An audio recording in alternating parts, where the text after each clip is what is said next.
Assalamu alaikum ji. Hope so you are all doing good. Daniel Kenny here from Kenny Properties. Market regarding updates, market regarding developments, overall market strategies जो भी चल रही होती है वो हम time to time आपके साथ शेयर आउट करते रहते हैं। जो भी प्रोजेक्ट्स आते हैं, जो भी मार्केट के अंदर हाइप चल रही होती है उसके ऊपर हम हमेशा अपडेट्स आपको प्रोवाइड करते रहते हैं अपने इस नेटवर्क के जरिए। पता चलूँ आजकल बहुत बड़ा क्वेश्चन आ रहा है क्योंकि जनवरी का महीना फर्स्ट मंथ है 2024, एक रियल एस्टेट का साल कंसिडर किया जा रहा है पाकिस्तान के अंदर। तो सबसे पहले मैं आपको बताऊं भाई ऐसा नहीं है, कोई रियल एस्टेट का साल नहीं होगा। उसकी रीज़न जेन्युइन फैक्ट्स के ऊपर मैं बात करूंगा। ओवरऑल हम भी मार्केट के अंदर ही बैठे हुए हैं, हमें पता है कि यार हाइप आर्टिफिशियल हाइप क्रिएट की जाती है ताकि क्लाइंट्स जो है वो पैसा डालें मार्केट के अंदर, लेकिन जो चीज़ है वो आपको लॉस भी कर सकती है और प्रॉफिट भी आप इसमें से बहुत बना सकते हैं। जो जेन्युइन फैक्ट्स के ऊपर बात है वो करते हैं। सबसे पहले अगर बात की जाए तो रियल स्टेट उठी थी 2019 के अंदर। कोरोना के अंदर आपने देखा था कि मार्केट जो है वो इमरान खान साहब ने कोई 45 मिनट की स्पीच की थी अपनी, जिसमें बिलावल में पानी आता है और ये वाला सारा कुछ ड्रामा किया था। तो उसके बाद फिर इमरान खान साहब ने उस दौरान एक तकरीर की थी जिसमें उन्होंने कंस्ट्रक्शन के ऊपर उन्होंने बताया था कि मेरे ऑफिस के अंदर से बैठ के मैं कंस्ट्रक्शन के ऊपर वर्किंग कर रहा हूँ। कंस्ट्रक्शन की जितनी भी एक्टिविटीज़ होंगी वो मेरे ऑफिस के अंदर से बैठ के देखी जाएंगी। कंस्ट्रक्शन के अंदर उन्होंने खुला हैंड दिया, कंस्ट्रक्शन को एक प्रॉपर इंडस्ट्री लेके ट्रीट किया, जिस वजह से हमने कोरोना के अंदर भी प्रॉफिट्स निकाले। कोरोना के अंदर भी आपने देखा कि गरीब मजदूर जो था वो मरा नहीं भूख से। डिफरेंट दुनिया के अंदर आपने देखा कि लोग भूखों से मर गए, जो रहते कहते थे वो बीमारियों से मर गए। लेकिन कोरोना के अंदर भी हमें अगर किसी इंडस्ट्री ने बचाया था तो वो सिर्फ और सिर्फ कंस्ट्रक्शन की रियल एस्टेट की इंडस्ट्री थी, जिस वजह से हमारा सर्वाइव पूरी दुनिया में हो सका। और उस वजह से हमें पूरी दुनिया के अंदर एक सिखाया जाता है कि भाई पाकिस्तान ही था जिसने सर्वाइव किया, अपने बलबूते पे सर्वाइव किया कोरोना के अंदर। फिर छोटी सी मैं ज़्यादा लंबी बातचीत नहीं छेड़ूंगा कि जो कंस्ट्रक्शन इंडस्ट्री है उससे कैसे मुल्क की जो इकॉनमी है वो स्टेबल हो सकती है, लेकिन दो चार चीज़ें बताऊंगा। सबसे पहले जब भी किसी जगह पे कोई बिल्डिंग टावर तैयार होता है उसके लिए रॉ मटेरियल यूज़ होता है। रॉ मटेरियल के लिए जो कानों में से सीमेंट लोया या जो पत्थर निकालते हैं वो वाला मज़दूर, पत्थर वहाँ से रॉ मटेरियल वहाँ से लोड होता है गाड़ियों के अंदर, प्रोसेसिंग यूनिट तक जाता है। वहाँ पे लेबर जो यूज़ होती है ट्रांसपोर्ट के लिए उसका घर चलता है उससे। फिर वहाँ पे जो प्रोसेसिंग यूनिट के ऊपर मशीन के ऊपर ऑपरेटर्स लगे होते हैं, सर्वेयर्स लगे होते हैं, सुपरवाइजर्स लगे होते हैं, उन सब के घर का राशन। फिर वहाँ से जब वो फिनिश गुड तैयार होती है अगेन गोदामों में जाती है, वहाँ तक लेबर आपकी लगी होती है। फिर वो वहाँ से ट्रांसपोर्ट होती है लोड होके, एंड जहाँ पे आपका टावर या बिल्डिंग या घर जो आप बना रहे होते हो वहाँ पे ईंटें आके पहुँचती हैं।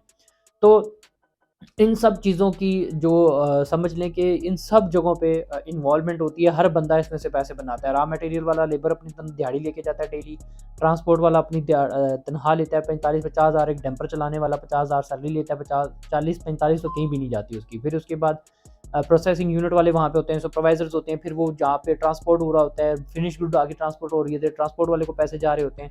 तो अगर आप कंस्ट्रक्शन इंडस्ट्री के अंदर इन्वॉल्वमेंट करते हैं तो किसी भी कंट्री के, तो आप खुद अंदाज़ा करें कि इसके अंदर कितने लोग इन्वॉल्व थे। और हर बंदा लेबर के अंदर मिनिमम आप घर के अंदर 5 बंदे जो हैं वो कंसिडर कर सकते हैं कि यार 5 बंदों का राशन जो था वो आप एक सिर्फ ईंटों के कारोबार से समझ लें कि आपने वो जो रॉ मटेरियल आपने फिनिश गुड के लिए मंगवाया, सीमेंट कर लें, बजरी कर लें, तो उससे 5 से 6 घरों का जो राशन था वो स्टार्ट हो जाता है। उसके बाद जब आप कंस्ट्रक्शन स्टार्ट करते हैं देन फिनिशिंग की तरफ आप जाते हैं। किसी टावर के अंदर बना रहे हैं तो लिफ्ट का कारोबार, लिफ्ट वाले बंदे होंगे। इस एज इट इज़ लिफ्ट में भी रॉ मटेरियल यूज़ होता है, ट्रांसपोर्ट यूज़ होती है, फिर उसकी फिनिशिंग फिटिंग के लिए यूज़ होता है। फिर सुपरवाइजर्स आते हैं वहाँ पे, इलेक्ट्रिक वर्क है, पेंट वर्क है, देन आपका टाइल्स के अंदर है, सेम टू सेम। ये तो 5-6 फील्ड्स ऐसी है ना कि वो हर फील्ड के साथ अटैच हो जाती हैं।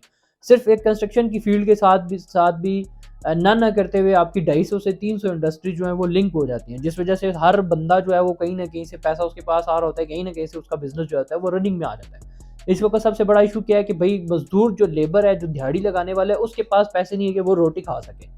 ठीक है, आप अपने मजदूर को काम देंगे तो ऑटोमेटिकली आपके पूरी की पूरी मुल्क की इंडस्ट्री जो है वो सर्वाइव करना शुरू हो जाएगी, उसके अंदर आपको एक अच्छा बूम नजर आएगा। लेकिन बात की जाए फैक्ट्स के ऊपर, जो मेन रीज़न थी हमारी कि भाई 2024 जो है वो क्यों पाकिस्तान रियल एस्टेट का साल नहीं रहेगा, उसकी सबसे बड़ी रीज़न ये है जो इमरान खान साहब थे वो एक्सपेक्टेड थे कि 2025 के अंदर उनको रिलीफ मिल जाएगा, उनकी जो सजाएं वो सारी मुअत्तल हो जाएंगी, दोबारा हुकूमत के अंदर आएंगे तो वो इसी पॉलिसी को लेके चलेंगे। जो कि मैंने डिस्कस किया कि 2019 में उन्होंने कोरोना के अंदर कंस्ट्रक्शन को एक अच्छा तरीके से चलाया, तो उसके बाद वो इंडस्ट्री बूम की है, ओवरसीज पाकिस्तानी उन पर ट्रस्ट करते हैं। उसके बाद उस मार्केट कोरोना की मार्केट में लोगों ने अच्छी खासी प्रॉफिट्स निकाले हैं, बनाए हैं, प्रोजेक्ट बने हैं। उस दौरान न्यू सोसाइटीज़ लॉन्च हुई हैं।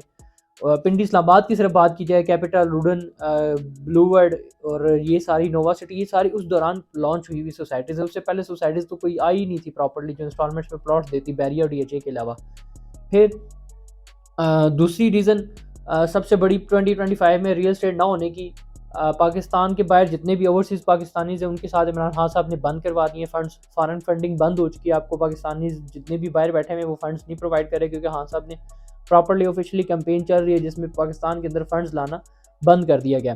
तीसरी, नून लीग की हुकूमत की प्रॉपर पॉलिसी है, ये किसी भी जगह पे सोसाइटीज़ को कामयाब नहीं होने देते। चाहे देखा जाए पहले, अब जब भी, हमेशा इन्होंने मलक रियाज के ऊपर केसेस खोले, इन्होंने सोसाइटीज़ को फ्लॉप किया, लेबर को हमेशा इन्होंने नुकसान दिया है। गरीब जो लेबर होता है उसकी रोटी हमेशा इनके दौर में बंद हो जाती है।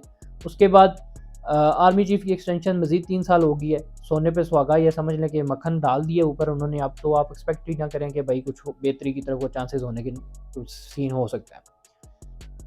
जो रेट्स या जो मार्केट के अंदर थोड़ी बहुत प्लस पॉइंट नज़र आए, या जो जिस वजह से डीलर सारे ये कह रहे हैं कि 2025 जो है वो क्यों रियल एस्टेट का साल है, उसके ऊपर मैं थोड़ी सी बात कर देता हूँ कि भाई देखें, इस वक्त डिफरेंट सोसाइटीज़ ने पोजेशन दिया है। वो फाइल्स जो माइनस पे थी, पोजेशन होने के बाद वो फाइल्स अपने लेवल पे आई हैं या थोड़ा बहुत उन्होंने प्रॉफिट दे दिया आपको। जैसे कैपिटल की फाइल्स की बात करें, उन्होंने आपको, जिन्होंने 19 लाख की फाइल ली थी, आज वो 25-26 लाख रुपए के अंदर सेल हो जाती है। डेवलपमेंट चार्जेस के ऊपर लाख सवा लाख आपको प्रॉफिट मिल जाता है। पार्क सिटी में डांसिंग फाउंटेन की वजह से वहाँ पे मार्केट की थोड़ी सी हाइप बनी। ओवरऑल वहाँ पे भी देखा जाए तो उस तरह से मार्केट का गैप नहीं नज़र आता, लेकिन फिर भी डाउनटाउन की वजह से वहाँ पे मार्केट बनी। उसके बाद फैसल हिल्स के अंदर इंप्रूवमेंट नज़र आई। उसकी रीज़न ये थी कि उनकी पॉलिसी ऐसी थी कि उन्होंने प्लॉट्स जो थे वो इंस्टॉलमेंट्स पे दिए, पोजेशनेबल, और फैसल हिल्स की लोकेशन अच्छी होने की वजह से वहाँ पे लोगों ने कंस्ट्रक्शन का काम कंटिन्यू किया।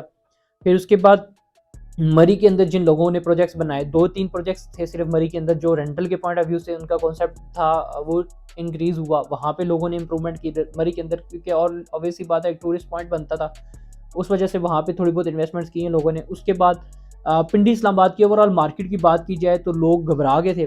फाइलों के रेट्स इस वक्त जो सुनते हैं तो वो हैरान परेशान हो जाते हैं कि जो फाइलें उन्होंने 90-90 लाख प्रॉफिट पे ली थी, आज 20-25 लाख रुपए प्रॉफिट पे चल रही हैं।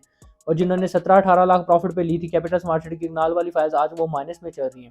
बहुत बड़ी रीजंस थी जिस वजह से मार्केट जो है वो क्रैश की हुई थी, या जो मार्केट जो है वो भी अपनी इंप्रूवमेंट्स नहीं ला पा रही। जो रिंग रोड है, रिंग रोड की वजह से रुडन की मार्केट थोड़ी सी बनी। ओवरऑल जो क्लाइंट्स थे उन्होंने ट्रस्ट बिल्ड किया। उसके बाद फैसल टाउन की मार्केट रिंग रोड की वजह से बनी। वो हर अपनी एक्टिविटीज़ के अंदर उसको इन्वॉल्व करते हैं। रिंग रोड के अंदर जो काम था वो काफ़ी ज़्यादा तेज़ी से जारी है, लेकिन उसके बावजूद देखा जाए उस तरह से मार्केट नहीं बन पा रही इस दौर के अंदर। हालांकि खान साहब के दौर में जब शेख रशीद ने से फंड्स अप्रूव करवाए थे तो मार्केट 11-11 लाख रुपया प्रॉफिट के ऊपर कमर्शियल की थी, और रेजिडेंशियल जो उस वक्त फ्रेश बुकिंग थी जर्नल और एग्जेक्टिव ब्लॉक की, वो लाख 1.5 लाख रुपया प्रॉफिट पे चल रही थी। तो ओवरऑल ये 2025 जो है वो आपने खुद मद्देनज़र रख के इन्वेस्टमेंट्स करनी है। तो देखें, अगर इन्वेस्टमेंट करेंगे तो इसमें से प्रॉफिट तो होगा ही होगा, क्योंकि इस वक्त जो रेट्स चल रहे हैं वो आपको शायद ही मिल पाएँ कभी कहीं, क्योंकि कैपिटल में इस वक्त पोजेशनेबल प्लॉट अगर 20-26 लाख का है, आपको 25 से 30 लाख रुपए के अंदर मिल जाता है, तो दोबारा ना मिलने वाला रेट है, क्योंकि इसके बाद आप इन रेट्स के ऊपर चीज़ें परचेज नहीं कर पाएंगे। क्योंकि मार्केट का असूल ये है कि मार्केट में ज़रा सी न्यूज़ आती है कि भाई केसों की सुनवाई खत्म हो जाती है, हाँ साहब के बाहर निकलने की न्यूज़ आती है, तो मार्केट दोबारा से हाइप क्रिएट कर जाती है। और जिसने इस वक्त की मार्केट में भी होल्डिंग करके रखी हुई है, वो थोड़ी सी पॉजिटिव न्यूज़ आने के ऊपर मजीद 6 महीने साल की होल्डिंग कर लेगा। और अगर आप मार्केट इंक्रीज़ होती भी है तो वो अपने हिसाब से इंक्रीज़ होगी। उसमें फिर क्लाइंट जिन्होंने होल्डिंग करके रखी हुई है वो कभी भी सेल नहीं करेंगे, क्योंकि जिन्होंने डाउनफॉल मार्केट में होल्डिंग करके रख लिया उनके लिए कोई मुश्किल नहीं बनती।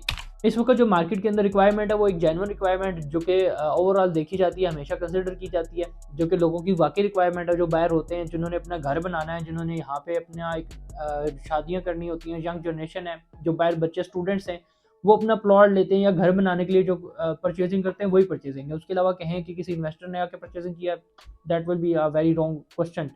ये कुछ रीजंस थी जिस वजह से मैं कहता हूँ कि भाई 2024 तब तक आप रियल एस्टेट का साल नहीं कह सकते जब तक कोई जेन्युइन इसमें आपको बूम नजर नहीं आता। ओवरऑल पिंडी इस्लामाबाद के अंदर हम आपको कंस्ट्रक्शन की फैसिलिटीज प्रोवाइड करते हैं। ओवरऑल मार्केट एनालिसिस जो होते हैं वो उनके साथ टाइम टू टाइम हम लोग वर्किंग करते रहते हैं। और उसके बाद ये टाइम है परचेजिंग का। इस वक्त जो आपको चीज़ें मिल रही हैं, जो रेट्स मिल रहे हैं, वो आप एक अनएक्सपेक्टेड मार्केट में कह सकते हो रेट्स होते हैं। आपको बाद में इन रेट्स पे चीज़ें मिलना थोड़ा सा इम्पॉसिबल हो जाता है या थोड़ा सा मुश्किल होता है। उसकी रीज़न ये है कि भाई मार्केट टोटली डाउनफॉल डिप्रेशन में है। इस वक्त की इन्वेस्टमेंट जो है वो आपके कम से कम 10 से 15 साल का आपको एक प्राइस गैप आराम से दे के जा सकते हैं। उसकी रीज़न देखो, कैपिटल स्मार्ट सिटी के अंदर इस वक्त 25-26 लाख का 5 मरले का प्लॉट है, जो कि वहाँ पे हॉस्पिटल ऑपरेशनल है, स्कूल ऑपरेशनल है, वहाँ पे आपका इंटरचेंज ऑपरेशनल है। तो ये सारी फैसिलिटीज़ होने के बावजूद यहाँ पे टॉप सिटी के अंदर 5 मरले का जो प्लॉट है वो करोड़ सवा करोड़ का आपको मिलता है। तो वहीं पे कैपिटल स्मार्ट सिटी के अंदर प्लॉट जो है वो आपको 30 लाख रुपए की प्राइस रेंज ब्रैकेट के अंदर मिल रहा है। तो 30 लाख वाला प्लॉट जो आपको वो आराम से मार्केट स्टेबल होने की वजह से वो करोड़ सवा करोड़ तक का जाना चाहिए। उसकी रीज़न फैसिलिटीज़ टॉप सिटी से ज़्यादा कैपिटल स्मार्ट सिटी के अंदर आपको मिलती हैं। नीचे दिए गए नंबर पे आप कांटेक्ट करके इसकी मज़ीद डिटेल्स और अपडेट्स ले सकते हैं। ओवरऑल आपने कोई भी क्यूरी होती है तो हमारी वेबसाइट और जो हमारे सोशल मीडिया चैनल्स हैं उनको फॉलो करते रहा करें। Thank you.